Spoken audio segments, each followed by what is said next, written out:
Itu tadi ya, Betul. benar-benar semuanya bisa terkena hernia. Jadi turun bro itu adalah hernia. Dan tadi kita lihat ternyata banyak nih pemain bola yang sampai terhenti ya karena akibat hernia ini. Iya. Nah, Mas Kurniawan sendiri ini rekan-rekannya mungkin ada gak ya pernah kena hernia? Jadi memang kalau buat saya sendiri saya belum pernah ngalami dan mudah-mudahan enggak. Cuman zaman dulu kan pengetahuan tentang kesehatan bagi main bola itu sangat minim. Jadi ada beberapa teman saya yang kena hernia atau turun berok itu akhirnya pensiun dini gitu. Pensiun dini, waduh. Jadi kasihan sekali mereka. Ya. Kasihan banget ya. Nah, kita juga pastinya tidak mau ya itu terjadi. Betul. Maka dari itu hari ini kita akan membahas mengenai turun berok atau hernia. Semuanya kita akan membahasnya dengan narasumber kita yaitu Dr. Ardi Limengka, spesialis bedah. Iya. Siang, Dok. Siang, dokter. Dok, ini kita sedang bahas tentang turun berok atau hernia, dan memang turun berok ini banyak dialami oleh atlet, tapi juga masyarakat pun juga bisa terkena hernia. Nah, sebetulnya hernia ini apa, Dok? Dan kenapa, apa saja nih faktor penyebabnya? Oke, jadi pertama harus kita ketahui ya, hernia itu terjadi, artinya itu adalah ruptur. Ruptur itu artinya pecah. Jadi sebenarnya karena ada tekanan yang berlebihan dalam perut, tekanan itu kan harus disalurkan ke tempat lain, sehingga dia akan mencari titik yang paling lemah. Iya. Kebetulan kalau misalnya dia titik lemahnya di bawah, ya terjadi hernia lipat paha yang sering kita orang Indonesia taunya turun berok gitu. Oke. Turun berok gitu Betul. ya. Nah, itu ternyata juga bisa terjadi dimanapun berarti ya, Dok ya. Dimanapun, ya. Dimanapun, bukan hanya di area groin atau area selangkangan. Betul. Ada di mana aja? Nah. Ya, ini perbandingannya ya, Dok ya. Iya. Ini perbandingannya bisa kita lihat, ini gambar daerah selangkangan ya. Kalau sebelah kiri ini sisi yang sehat, ini tempat turunnya buah sakar dulu ya. Iya. Nah, kemudian pada orang normal harusnya lubang ini sudah menutup sebenarnya. Nah, hernia yang terjadi pada anak itu karena lubang ini gagal menutup. Jadi apapun organ dalam perut bisa keluar melalui lubang ini. Iya. Pada orang dewasa sebenarnya lubang ini sudah menutup. Cuman karena misalnya aktivitas yang berlebihan, suka mengendaan berlebihan gitu, dia bisa mencari celah sehingga bisa masuk lagi ke sini. Dan ini usus, Dok ya? Ini usus, betul. Jadi yang ya. keluar ini adalah usus ya, Dok Betul. ya. Paling sering usus dan ada lemak-lemak sekitar usus, tapi organ apapun bisa. Gitu. Organ apapun Betul. bisa keluar melalui itu ya, dinding abdomen yang memang rentan ya Betul. tadi ya. Iya, Bahkan betul. ternyata tadi dibilang Iya. anak-anak tuh juga bisa. Betul. Ya. Dan Oke. ternyata hernia juga nggak terjadi di selangkangan doang, Dok ya? Betul. Ternyata bisa terjadi di bagian organ perut ya. Di mana saja, Dok, bisa Betul. terjadi hernia? Contohnya ini seperti yang sudah kita kenal ya. Jadi hernia di daerah selangkangan, ini hernia di paha, kemudian ini hernia di umbilikus atau Di di pusat udel ya, ya, udel. pusar ya. Kemudian bisa terjadi pada garis tengah. Biasanya situ ada terjadi cedera pada otot di bagian tengah sehingga menjadi celah yang bisa dimasuki oleh usus. Kemudian pada luka-luka operasi di daerah perut pun bisa terjadi hernia. Oke. Iya. Nah, yang di bagian Betul. atas ini, Dok, ini bisa terjadi, masyarakat mungkin perlu tahu nih, kenapa bisa terjadi sampai di bagian atas perut bisa Iya, sampai di pusat. terjadi tonjolan. Sampai di pusar itu ya seperti tadi saya ngomong, kalau misalnya tekanannya berlebihan, misalnya pada orang-orang dengan penyakit hati atau dengan asites atau ada cairan di dalam perut, dia kan akan mencari rongga, sedangkan air gampang mengalir kemana-mana, jadi dia akan membuat herniasi di situ.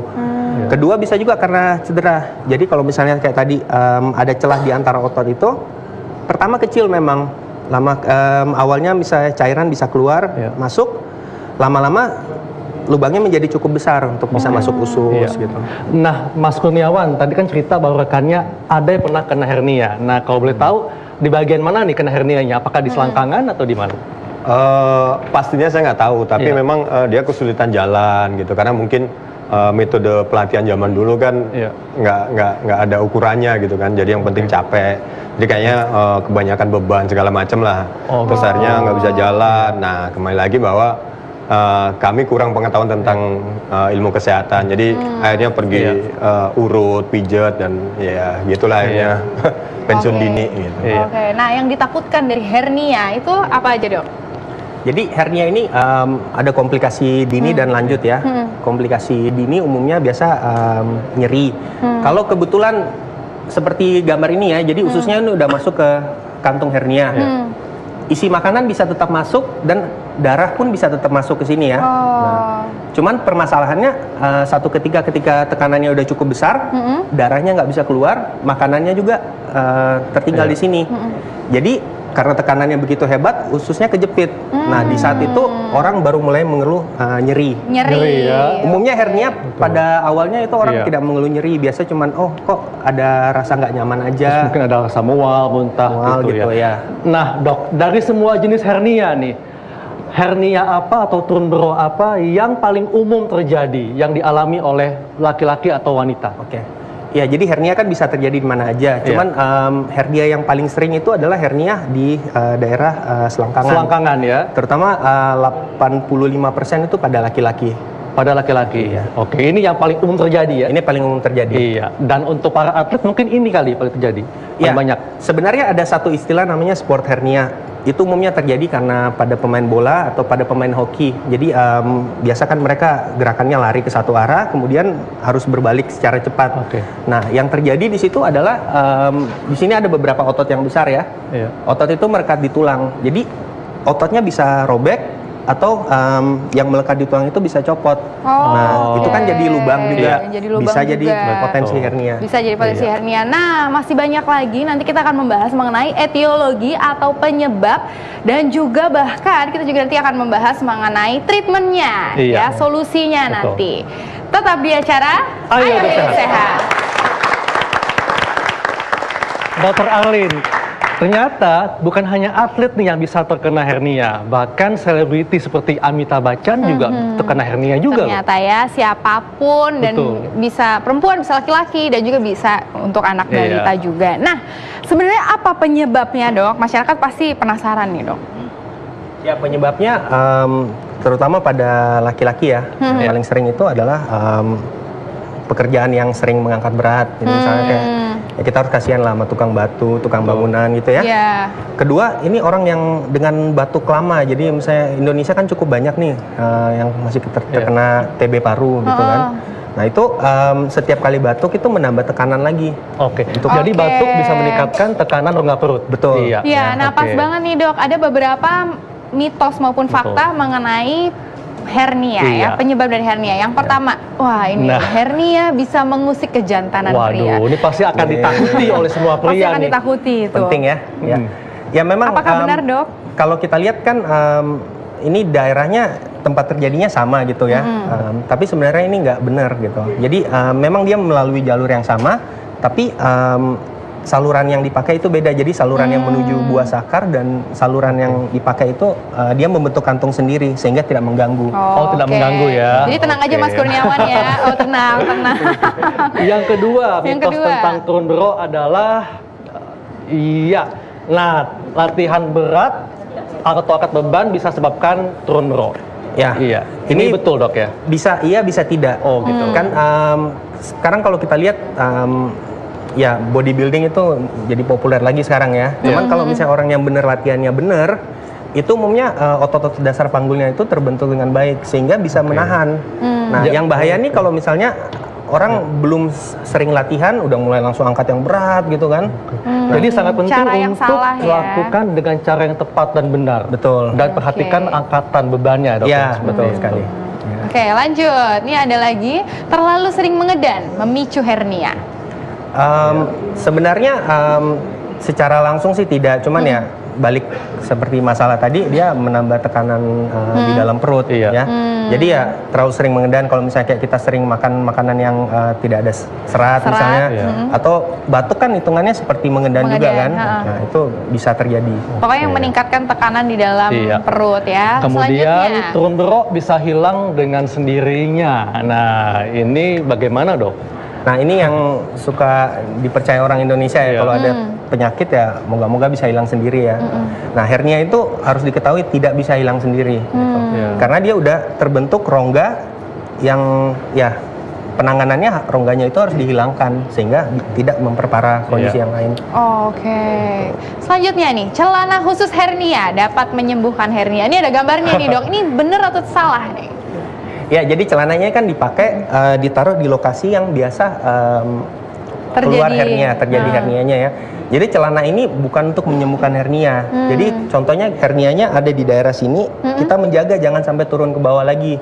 Jangan sampai tambah parah. Tapi tidak menyembuhkan. Kalau Mas Kurniawan nih, kalau ketika sedang latihan, apakah juga menggunakan celana untuk mencegah atau bahkan hernia ini? banyak rekan-rekannya juga yang pakai celana seperti ini? Kalau saya sendiri nggak pernah ya, jadi pakai ini karena nggak nyaman. Tapi kalau teman-teman saya banyak. Cuman saya bolehnya dokter nggak ya? Boleh banget, Mas. Dok, ini kan mungkin edukasi juga buat para pemain bola sekarang. Jadi sebenarnya ada bentuk latihan nggak sih yang sederhana buat pencegahan hernia, misalnya stretching seperti apa atau seperti apa bentuk latihan sederhananya gitu? Yang pasti untuk ya sepak bola kan termasuk olahraga yang cukup berat ya, karena kita harus lari ke sana kemari gitu. Pemanasan tuh penting sekali ya.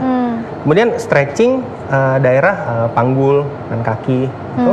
Kemudian yang kalau bisa dilakukan sambil duduk itu juga Kegel exercise. Jadi Kegel itu ada untuk laki-laki juga gitu. Itu untuk memperkuat dasar panggul. Niscaya kalau misalnya itu dilakukan ya hernia tidak terjadi. Oke.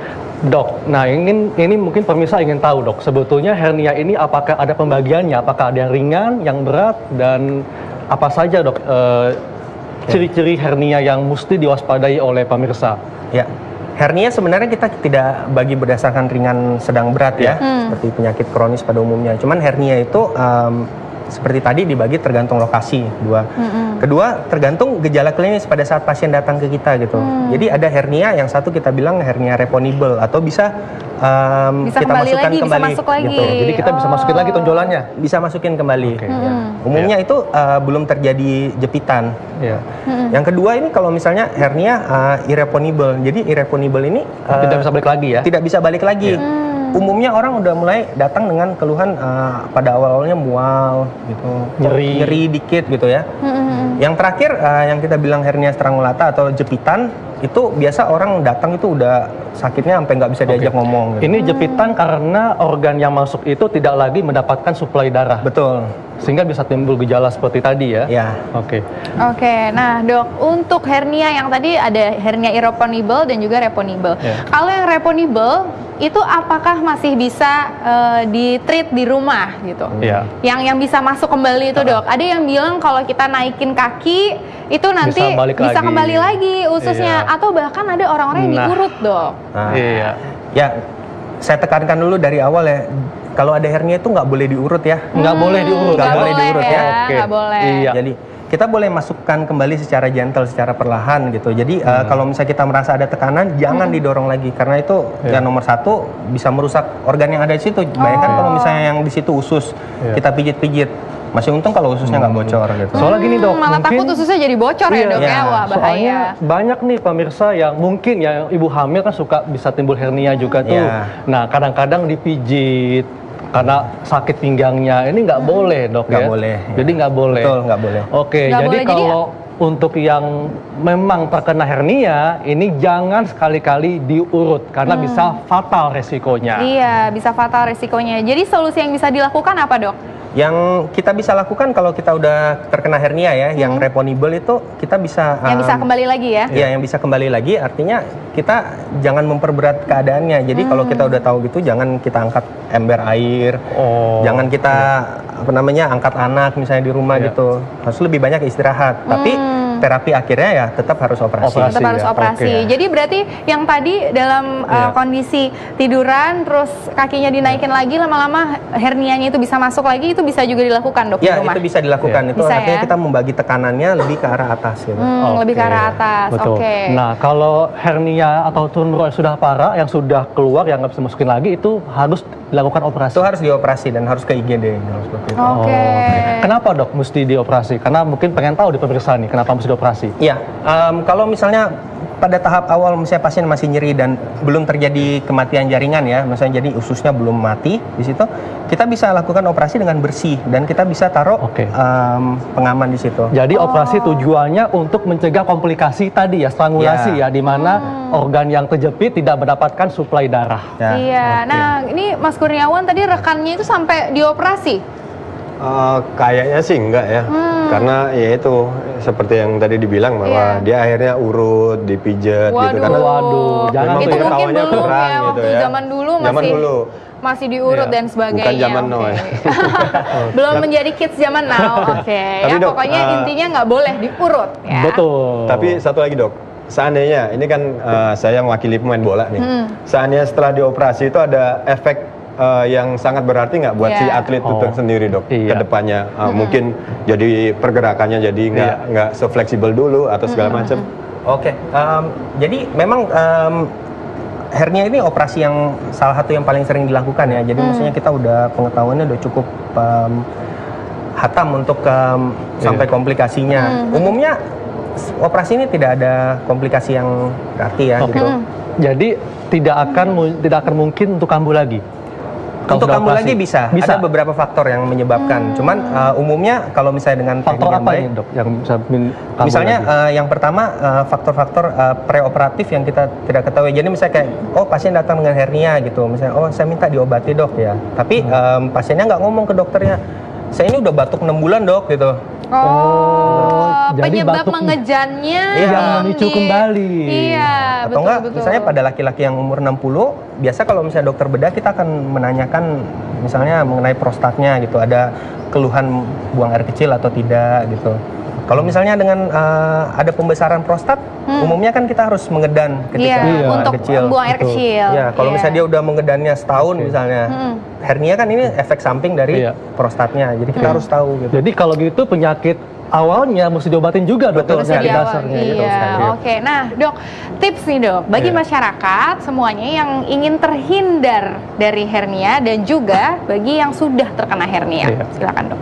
Oke, bagi masyarakat yang ingin terhindar dari hernia, yang nomor satu, kita kalau bisa sebisa mungkin hindari aktivitas mengangkat berat yang berlebihan ya. Misalnya kalau kita tahu badan kita kecil ya jangan kita ngeden ngangkat yang besar ya. Kedua ya kita batasi juga durasi kita angkat. Misalnya biasa kan ya ibu-ibu suka ngangkat cucunya di rumah ya, jangan terlalu lama gitu atau bapak-bapak. Nah kalau misalnya kita ada kondisi mulai susah buang air kecil ya laki-laki menengah ke usia 50-an ke atas itu ya kita harus ketemu dokter gitu untuk mengetahui apakah benar ada masalah prostat atau tidak. Kemudian ya kalau kita batuk lama ya harus diobati. Oke. Nah dok, kalau seperti Mas Kurniawan nih, atlet yang angkat beban, yang suka melakukan angkat beban, apakah ada batasan beban maksimal yang boleh diangkat untuk terhindar dari hernia atau turun rok? Beban maksimal sih sepengetahuan saya belum ada. Soalnya kalau beban maksimal kan ya kalau gitu semua atlet angkat besi pasti akan kena kan gitu ya. Cuman seperti yang saya jelaskan tadi, jadi kalau misalnya kita latihannya benar, kita bangun otot-otot dasar panggulnya, otot-otot yang menumpu semua itu kita bikin kuat, ya umumnya hernia nggak terjadi di tempat situ. Jadi sangat penting untuk melakukan pemanasan ya, warming up sebelum olahraga. Kalau ini dok, let's say lah ada seorang main bola udah operasi, ya kan. Sementara main bola ini kan dibutuhkan kita profesional harus cepat latihan. Nah idealnya setelah operasi itu kita harus rest berapa lama ini? Ya. Idealnya untuk bisa aktivitas. Kalau jawaban seperti itu sebenarnya relatif ya. Kita kan mengikuti fase-fase penyembuhan luka ya pertama. Jadi umumnya pertama kita lihat, ini kulitnya udah bagus nih gitu. Tapi sebenarnya kan dalamnya kan kita nggak tahu penyembuhannya seperti apa. Selama tidak terjadi infeksi, umumnya dalam waktu 1 bulan itu udah bisa mulai pemanasan ringan lagi gitu. Jadi kalau misalnya 1 minggu pun mau berenang itu sebenarnya harusnya udah bisa gitu. Jadi bisa kita mulai perlahan. Jadi sangat penting juga menjaga luka operasi ya seperti itu. Jadi prinsipnya itu kita turun bro itu obatnya terakhirnya pasti dioperasi. Tapi kita bisa mencegahnya ya. Mencegahnya dengan kita harus tahu cara angkat beban yang benar, yang baik dan benar, dan juga tadi faktor-faktor risikonya semua penyakit harus dihindari.